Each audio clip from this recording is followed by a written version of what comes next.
So welcoming you all once again आज के इस सेशन में। तो आइए शुरू करते हैं थियोलॉजी प्रॉपर का यह अध्ययन। हमने पिछले बार देखे थे परिचय को, ओपन थीइज्म के बारे में हमने देखे और परमेश्वर की अचिंत्यता को भी हम देख लिए और परमेश्वर के अस्तित्व और प्रमाण में हम ब्रह्मांड संबंधी तर्क तक पिछले सेशन में देखे। और आज इन तमाम विषयों को हम देखने वाले हैं।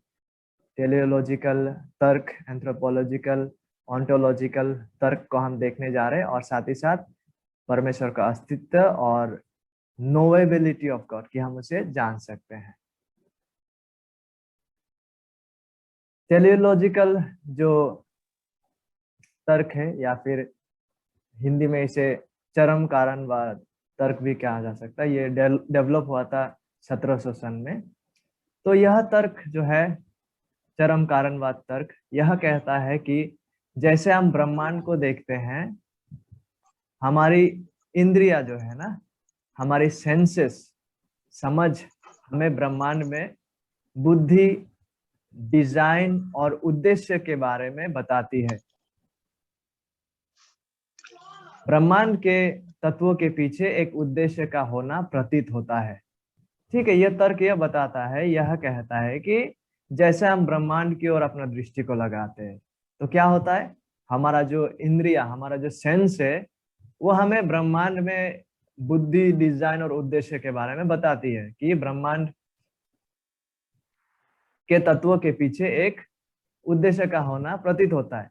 जैसे उदाहरण के स्वरूप जब हम अपना सौर मंडल में ताकते हैं, देखते हैं ना, तो हम देख पाते कि जो यहाँ पे ग्रह, नक्षत्र, हमारा जो प्लैनेट्स है, पृथ्वी, ये तमाम जो है ना, ये एक्सिस जो है, इसको एक्सिस कहते हैं, जिसपे वो घूमता है और इसी पे वो गोल गोल सूरज की चारों ओर घूमता है और अपना ही एक्सिस में भी घूमता है।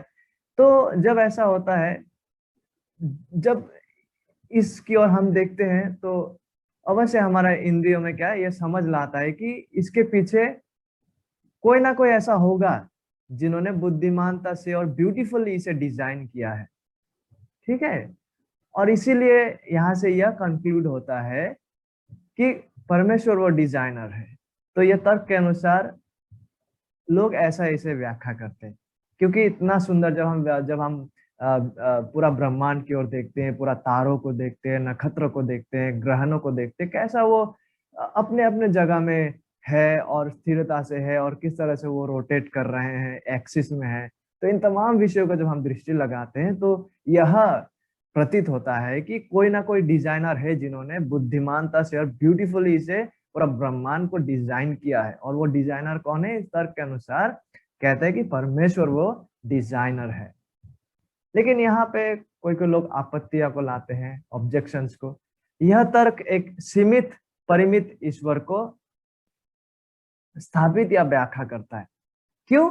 क्योंकि जब मैं पृथ्वी पर होता बुराई को देखता हूँ, ठीक है, और प्राकृतिक जो डिजास्टर से आपदाओं को जब देखता हूँ, जो मुझे संदेह होता है जब मैं इसको देखता हूँ। भले ये, हाँ, बहुत सारे ब्यूटीफुल चीजें हैं जब मैं ब्रह्मांड की ओर देखता हूँ, लेकिन साथ ही साथ जब मैं बुराई को होता हुआ देखता हूँ, डिजास्टर्स को देखता हूँ, जो नेचुरल डिजास्टर्स है ना, तो मुझे संदेह होता है कि क्या वाकई में कोई इतना बुद्धिमान डिजाइनर है कि ये ऐसा भी चीजें हो रहा है जैसे चित्र में हम देख पा रहे, उदाहरण के स्वरूप। शायद तो फिर यहाँ से ऑब्जेक्शन यही है कि ये कैसा हो सकता है। फिर इसका मतलब ये है दैट शायद वो दूसरा कोई और ईश्वर होगा, बाइबल का ईश्वर नहीं। तो इस तरह से ऑब्जेक्शंस लाया जाता है इस टेलियोलॉजिकल आर्गुमेंट या तर्क के विरुद्ध में। और एंथ्रोपोलॉजिकल, मानव विज्ञान संबंधित तर्क है, वो यह कहता है कि सभी मनुष्य में सही और गलत की प्राकृतिक, मतलब नेचर से ही, इनबोर्न, जब हम जन्म लेते हैं, ये सही और गलत की समझ होती है प्रत्येक इंसानों में। ठीक है, और ये समझ जो होता है ना, सही और गलत की समझ, जो कि हम में प्राकृतिक रूप से होता है, जन्म से ही ये इनबोर्न है। तो यह समझ जो है ना, ये कहाँ से आया? तो यह तर्क कहता है कि यह समझ जो है हमें सर्वोच्च नैतिक व्यक्ति या प्राणी से मिला है, उन्होंने दिया है, वहां से आया है। इसलिए ये जो सर्वोच्च कानून दाता जो है ना, जो सही और गलत का समझ देता है, को बाइबल का परमेश्वर होना चाहिए, ऐसा ये तर्क देते हैं, मानव विज्ञान संबंधित तर्क। क्योंकि सही और गलत का समझ है, इसका मतलब जरूर किसी ना किसी ने इसको दिया। तो किसने दिया? सर्वोच्च, सबसे सर्वश्रेष्ठ जो दाता है, कानून दाता गलत और सही का, उन्होंने दिया। और वो कौन है? इन लोग ठहराते हैं कि वो बाइबल का परमेश्वर है। लेकिन यहाँ पर भी आपत्तियां है, ऑब्जेक्शन से। लोग कहते हैं अरे, एक संस्कृति से दूसरे संस्कृति में क्या सही और क्या गलत है के बीच में असहमति है। क्योंकि किसी किसी के लिए अगर ये सही है तो वही चीज दूसरों के लिए गलत है, तो फिर ये कैसा हो सकता है? तो इस तरह से तर्क को आगे लाया जाता है, एंथ्रोपोलॉजिकल या मानव विज्ञान संबंधी तर्क के विरोध में। ऑन्टोलॉजिकल या सात्विक तर्क यह कहता है, ठीक है, धारणा में ला सकने वाले सबसे महान व्यक्ति पर यह तर्क आधारित है। ठीक है, धारणा में ला सकने वाला, इमेजिनेशन, थिंकिंग में अस्तित्व, इस धारणा में ला सकने वाला ला सकने वाले सबसे महान व्यक्ति का एक गुण या विशेषता है अस्तित्व। मतलब ये तर्क साधारण तौर से ऐसा कहता है कि धारणा में हम इमेजिनेशंस के द्वारा, अपने कल्पनाओं के द्वारा ला सकने वाला जितना महान व्यक्ति को ला सकते हैं, उसके संबंध में है ये। तो ये लोग कहते हैं कि आवश्यक जो अस्तित्व है, मतलब होना ही है, जिस जिस जिस सबसे महान व्यक्ति का हम धारणा में ला रहा है, उसका अवश्य अस्तित्व होना ही है।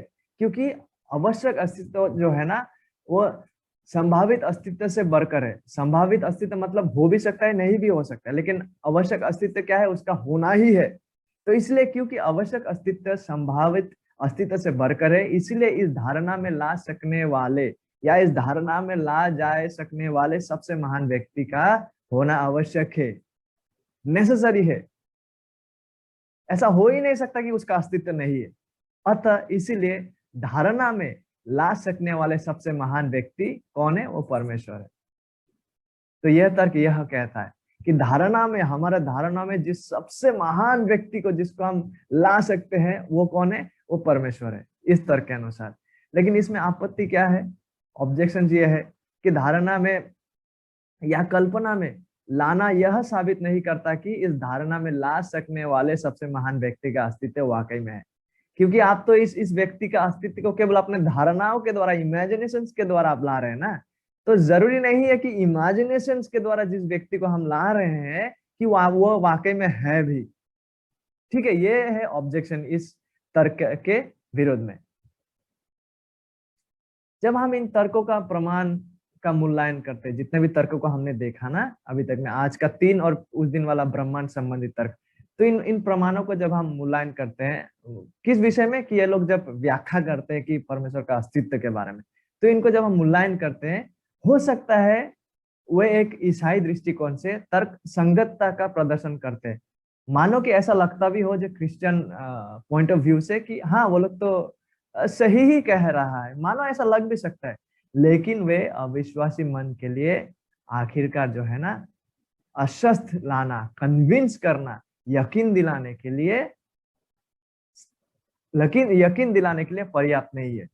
ठीक है, हालांकि ये तर्क जो है, ये तमाम 4 तर्क जिसका हम लोगों ने आलोचना किया, हालांकि ये तर्क ऐसा लग सकता है कि क्रिश्चियन पॉइंट ऑफ व्यू से हाँ, लगभग हमारे जैसा ही पॉइंट ऑफ व्यू है, हाँ इट्स गुड।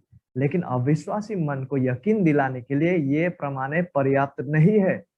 ठीक है, सर्वोत्तम रूप से यह व्यक्तियों को उच्च संभावना की ओर ले जा सकता जरूर है कि इन तर्कों के द्वारा यह संभावना है कि वाकई में परमेश्वर बोल के कोई है। ये संभावनाओं को ये ला सकते हैं, ये तर्क जो हम लोगों ने जिस तर्कों का आलोचना किया, भले कि ये संभावनाओं को ऊंचे पद तक ये लोग ले जा सकते हैं कि मे भी हाँ, सच में शायद परमेश्वर है, इस संभावनाओं को ये लोग ला सकते हैं। इट में लीड टू हाई पॉसिबिलिटी, इनके प्रमाणों के द्वारा, जब ये प्रमाण को देते हैं बाहरी तरीके से। बट अल्टीमेटली आखिरकार ये जो है ना, ये तर्क यकीन दिलाने योग्य प्रमाण नहीं ला सकते, यकीन दिलाने योग्य प्रमाण इनमें नहीं है। क्यों?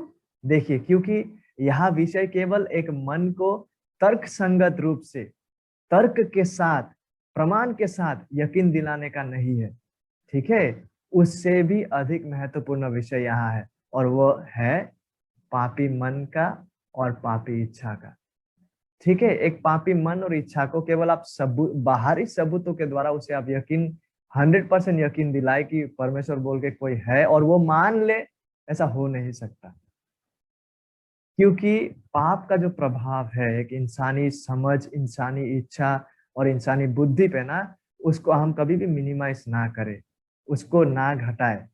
मनुष्य का हृदय और मन पाप के कारण भ्रष्ट हो गया है, उसका इच्छा, उसका संपूर्ण अंग, और इस पाप का हमारे सोचने और तर्क करने के तरीके पर विनाशकारी प्रभाव पड़ा है, ठीक है। इसलिए कुछ कुछ पदे जैसा यिर्मयाह में 17 अध्याय 9 पद हमसे कहता है, मन तो सब वस्तुओं से अधिक धोखा देने वाला होता है, उसमें असाध्य रोग लगा है, उसका भेद कौन समझ सकता है, ठीक है। तो इस प्रकार का एक पतित इंसान का हालत है, वो पाप से संक्रामित है। उसका रीजन, उसका सोचने का तरीका, उसका उसका जो भी वो सोचते हैं, जिस तरह से भी वो तर्क करते हैं, जो भी वो समझते हैं, उसमें पाप का प्रभाव, उसमें भ्रष्टताएं है। तो आपको क्या लगता है, आप केवल बाहरी सबूतों को इकट्ठा करके उसको यकीन दिला सकेंगे कि परमेश्वर है? ना ना ना। इसलिए ये केवल एक इंसान को समझाने का विषय नहीं है, लेकिन जूझना उस विषय से है जिस विषय से वो इंसान संक्रामित है, और वो है पाप का भ्रष्टता, ठीक है। इसलिए हम कभी भी पाप का प्रभाव को एक इंसान का जीवन में है जो है ना, उसका जो प्रभाव, उसका जो इफेक्ट है, उसको मिनिमाइज ना करें। लेकिन परमेश्वर का जो रेवलेशन है ना, जो परमेश्वर ने अपने बारे में प्रकाश किया, वही पर्याप्त है। God's revelation of himself is enough. जैसा उदाहरण के रूप में जब हम धनी व्यक्ति और लाजार का जो लाजार और धनी व्यक्ति का पैराबल जो है ना, दृष्टांत को जब प्रभु यीशु मसीह कहते हैं ना, तो वहां पे हम अंत में क्या देख पाते हैं? अंत में वो धनवान व्यक्ति क्या कहता है अब्राहम से कि लाजार को भेज दे। क्यों? क्योंकि मरे हुए में से जीवित हो गया अगर कोई जाएगा, ये प्रमाण को जब देखेगा, मेरा भाई लोग जो पृथ्वी में है वो मन फिराएंगे, है कि नहीं? ऐसा कहा था ना वो धनवान व्यक्ति ने। लेकिन प्रभु यीशु मसीह इस दृष्टांत में क्या सुनिश्चित करते हैं अंत में? कि नहीं नहीं, अगर वो लोग भविष्य वक्ता और मूसा और भविष्य वक्ताओं का लिखा पुस्तक यानी कि शास्त्र को अगर विश्वास करने में असफल हो जाते हैं, उसके सामने आप जितना भी बड़ा सबूत, प्रमाण, अलौकिक कार्य करे क्यों ना, वे विश्वास नहीं करेंगे, वो मन नहीं फिराएंगे।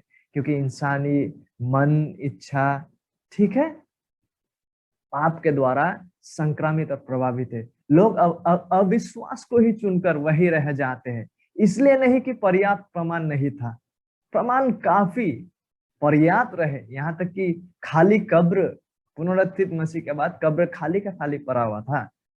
लोगों ने देखा खाली कब्र को, उसके बावजूद गवाह क्या दिया गया? सुसमाचार का अंत में हम पढ़ पाते हैं, है ना, कि जाके बताओ कि उनका शिष्यों ने इसका देह को चोरी करके ले गया। देखिए, इसलिए बात इसका नहीं कि आप कितना प्रमाणों को दे रहे हो सारे ओर से, ठीक है। एक इसलिए लोग जो है ना, अविश्वास को ही चुनकर वही रह जाते हैं। इसलिए नहीं कि पर्याप्त प्रमाण उनके पास नहीं था, लेकिन हम परमेश्वर को जान इसलिए पाते हैं क्योंकि परमेश्वर ने स्वयं को प्रकाशन दिया है, उन्होंने स्वयं को प्रकाश किया है। परमेश्वर के अस्तित्व और परमेश्वर को जानने योग्य कि हम परमेश्वर को जान सकते हैं। हम परमेश्वर को इसलिए नहीं जान सकते हैं क्योंकि हम तर्क के द्वारा उस तक पहुंचे हैं, कि हम प्रमाण को इकट्ठा करके उसके पास पहुंचे, ना ना, बल्कि इसलिए कि उसने स्वयं को प्रकट किया है, उसने स्वयं का प्रकाश दिया है, उसने स्वयं को इस तरह से प्रकट किया है कि हम समझ सके। और क्योंकि उसने ऐसा किया है कि हम परमेश्वर के बारे में अपना इस ज्ञान कि हम परमेश्वर को जान सके के बारे में उत्तरदायी, we are accountable to God, जवाबदेही है इस ज्ञान के बारे में, जो भी हम जान पाए या समझ पाए उनके बारे में। और परमेश्वर ने स्वयं को ना, स्वयं का जो प्रकाशन है एक से अधिक तरीके से किया है। पहला है सामान्य या साधारण प्रकाशन के द्वारा और दूसरा है विशेष प्रकाशन के द्वारा। तो आइए देखते हैं ये सामान्य या साधारण प्रकाशन क्या है। ठीक है, ये दो तरीके से परमेश्वर ने अपने आप को प्रकाश किया। एक है सामान्य या साधारण प्रकाशन और दूसरा है विशेष प्रकाशन। तो ये सामान्य या साधारण प्रकाशन क्या है, इसको देखते हैं।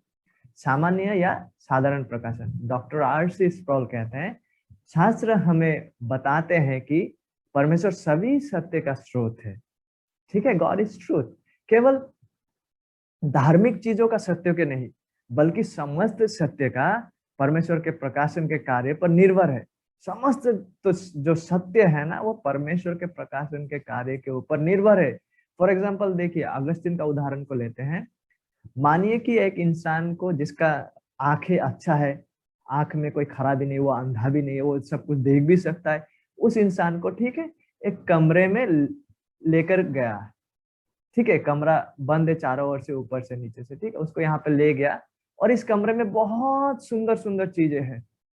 एक तरफ फूलदानी, एक तरफ कुछ भी कपड़े, दूसरा तरफ कुछ भी हो, जो कि बहुत अच्छे अच्छी चीजें उसका, और इस इंसान का आंख खराब भी नहीं है।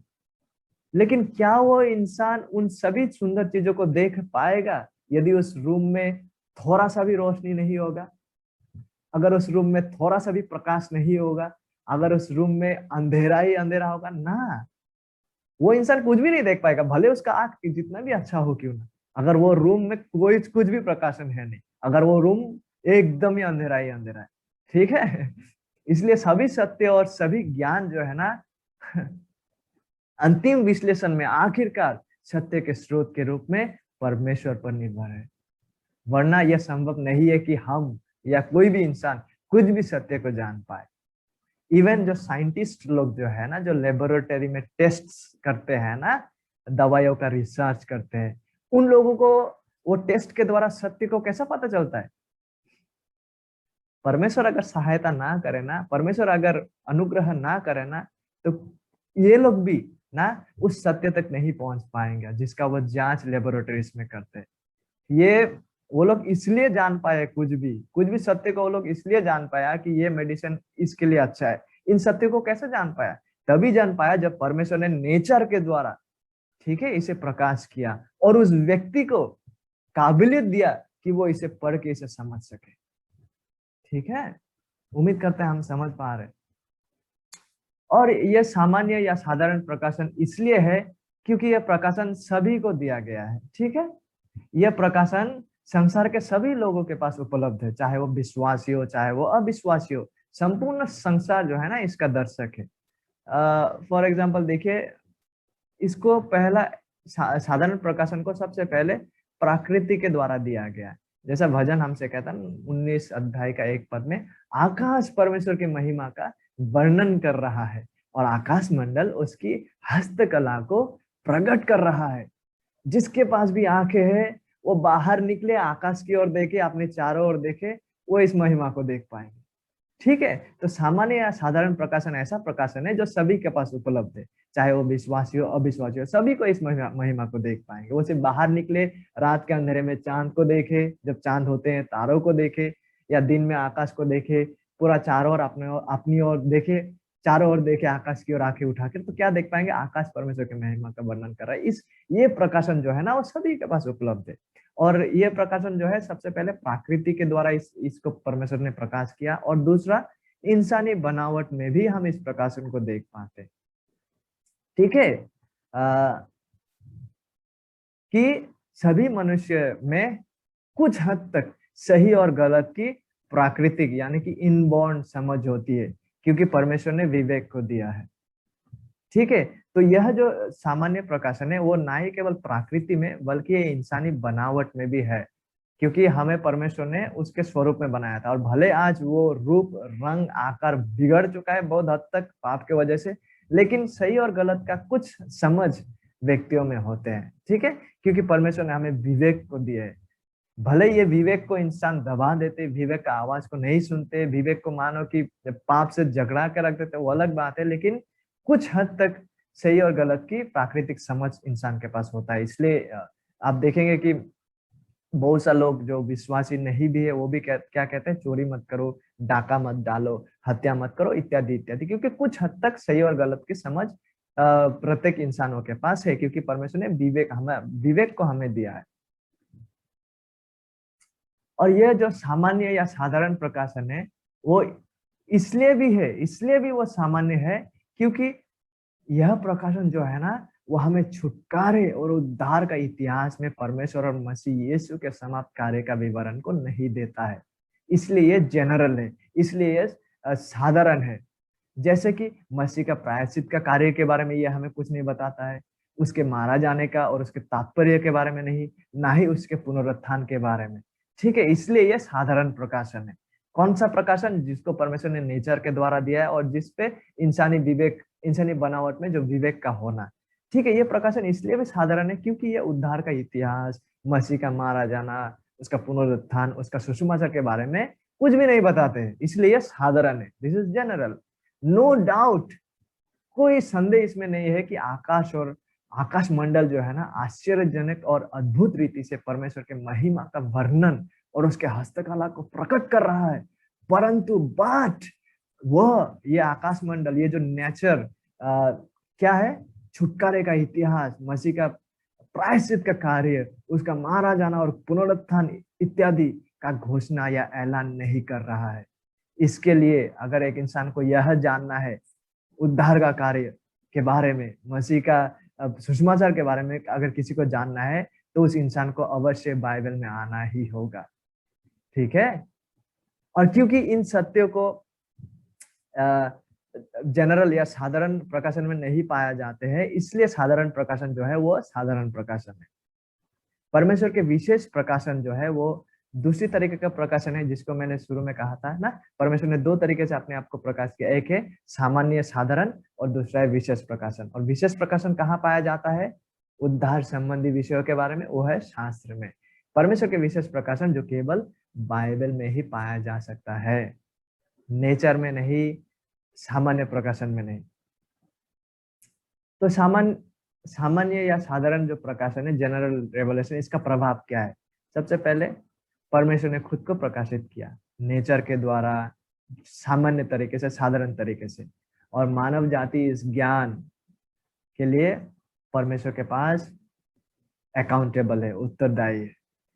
तो यह महत्वपूर्ण सवाल में हम आ जाते हैं, जिसका शुरू में भी हमने जिक्र किया था।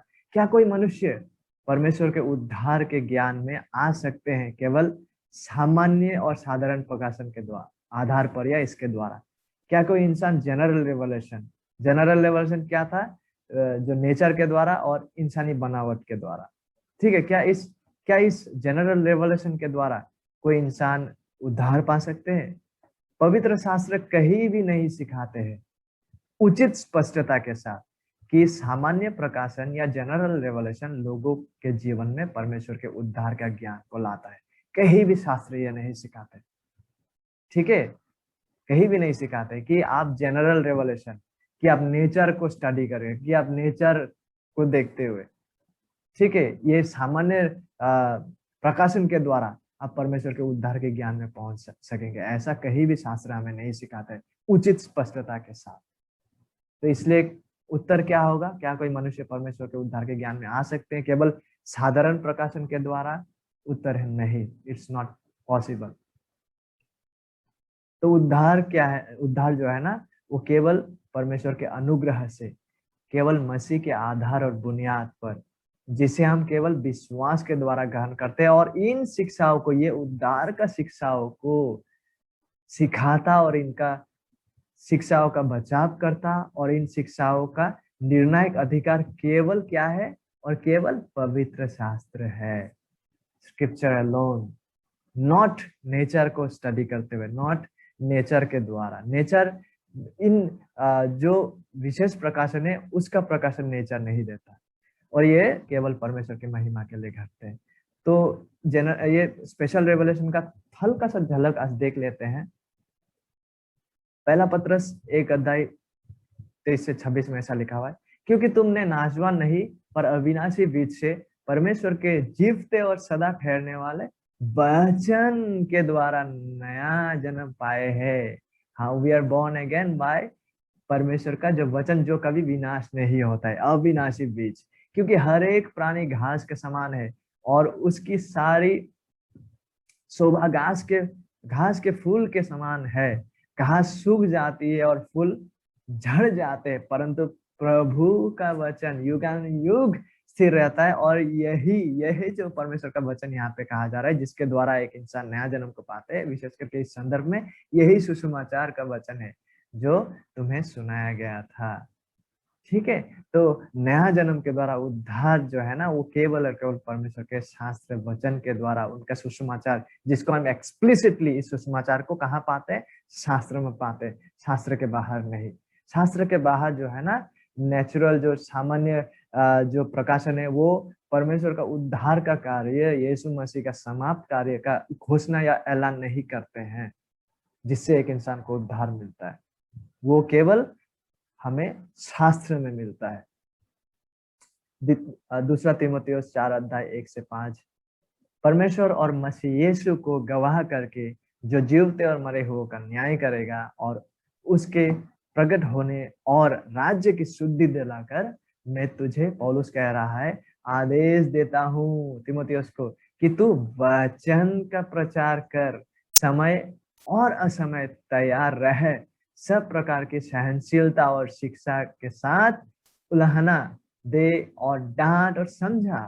क्योंकि ऐसा समय आएगा, हम तो कहेंगे कि आ चुका है भैया, जब लोग खरे उपदेश ना सह सकेंगे, पर कानों की खुजली के कारण अपनी अभिलाषाओं के अनुसार, देखिए लोग क्या करेंगे, वो लोग खरी उपदेश, परमेश्वर का सच्चा उपदेश को नहीं सुनेंगे, लेकिन अपनी अभिलाषाओं के अनुसार अपने लिए बहुत से उपदेशक बटोर लेंगे। यहाँ पे लोग बटोर रहा है, यहाँ पे उपदेशक लोगों को, ऐसा उपदेशक लोगों को वो लोग बटोर रहा है, ऐसा प्रचारक लोगों को, जो उसका कानों को खुजली करने वाला संदेश उसको सुनाएगा, लेकिन वचनों का नहीं। और अपने कान सत्य से फेर कर कथा कहानियों पर लगाएगा। पर तू सब बातों से सावधान रह, दुख उठा, सुसमाचार का प्रचार कर और अपनी सेवा को पूरा कर। ये जो वचन का प्रचार तुम्हें करना है तीमुथियुस, जिसके लिए तुम्हें बुलाया गया है, इस वचन का प्रचार का तुम नींव होगा तुम्हारे सुसमाचार का प्रचार का काम, जिसके द्वारा एक इंसान को उद्धार मिलता है, जो केवल और केवल वचन में पाया जाता है। और इसी को स्पेशल रेवलेशन कहते हैं, विशेष प्रकाशन, जो केवल और केवल हम शास्त्र में पाते हैं, जहाँ पे परमेश्वर यीशु मसीह का सुसमाचार को हम पाते हैं। और हमें विश्वास के द्वारा हम उद्धार पाते हैं, लेकिन विश्वास के लिए हमें वचन को सुनना है। किसका वचन? विश्वास मसीह का वचन सुनने के द्वारा आता है। और ये मसीह का वचन को हम कहाँ पाते हैं? शास्त्रों में, एक्सप्लिसिटली। और यही है स्पेशल रेवलेशन, जिसके द्वारा एक इंसान उद्धार पाते हैं और उसका वो उद्धार में बढ़ते हैं। और वो केवल और केवल पवित्र शास्त्र में हम पाते हैं। और ये स्पेशल रेवलेशन को हम आने वाला हफ्ते में देखेंगे।